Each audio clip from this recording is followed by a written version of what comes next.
Last week, we introduced you to Sylvienne, a little girl from the Republic of Chad, and her mother, Priscille.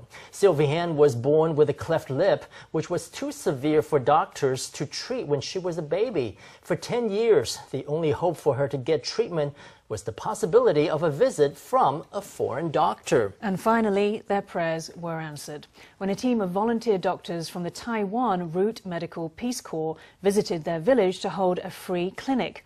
Tonight, let's find out what happened when Sylvienne met the team in the second installment of our special three-part series, Sylvienne's Dream.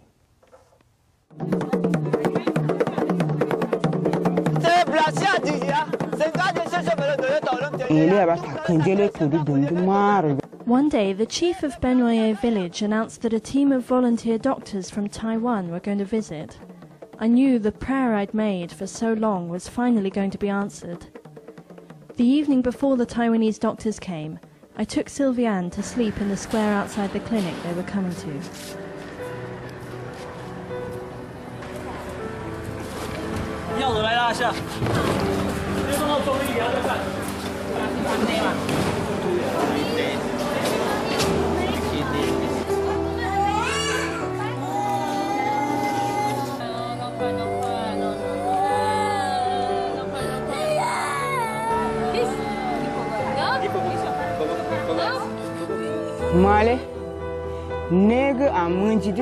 I saw with my own eyes how much care the Taiwanese took over each person, and I thought, they must be good people.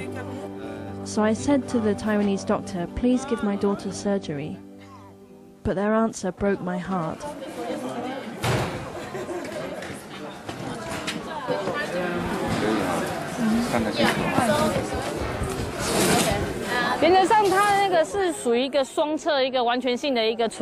In principle, she has a bilateral cleft lip.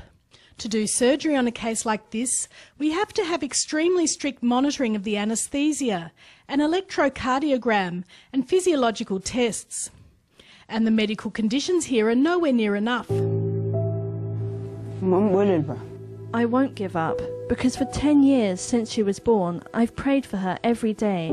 I can't give up.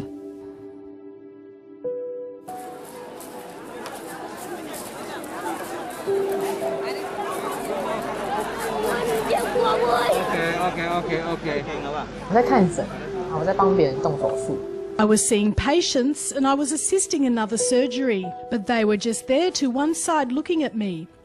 On the second day, she sat on that chair. On the third day, she got lost in the crowd.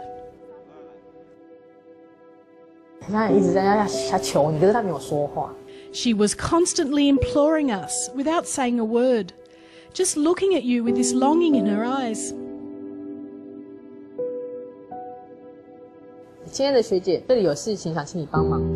Hello dear, I need your help with a situation here.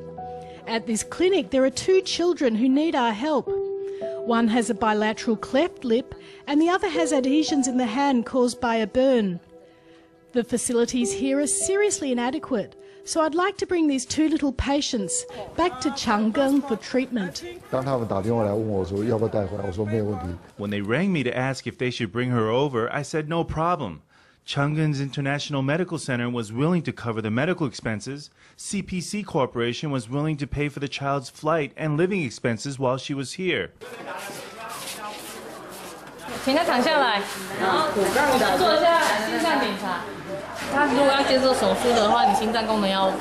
If she's going to have the surgery, her heart needs to be working fine. Look, the valves are doing great.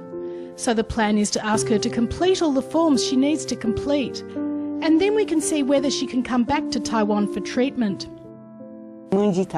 I cried. Once before, I cried because my little son had died and my husband never even asked after us. Then I decided never to cry anymore. But on that day when I found out you wanted to take my child to Taiwan for treatment, that evening I did cry. I think I cried away all the pain that had been weighing on my heart. I know that when I go to Taiwan for the surgery, it will hurt a lot, but I still really want to go. I want to have a whole face. That's my only wish.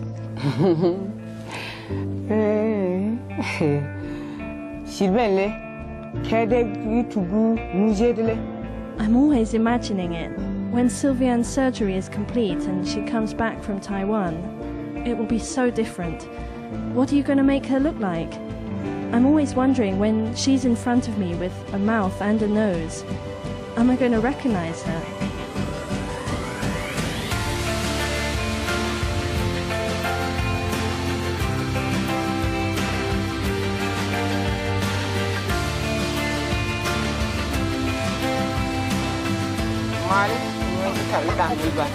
The first day when I brought my daughter to the free clinic that you Taiwanese doctors held, I thought to myself, if these people have come all the way from the other side of the world to help us, then they must be able to treat my daughter. But I didn't think you would actually be willing to take her to Taiwan. I'm trusting you with my daughter.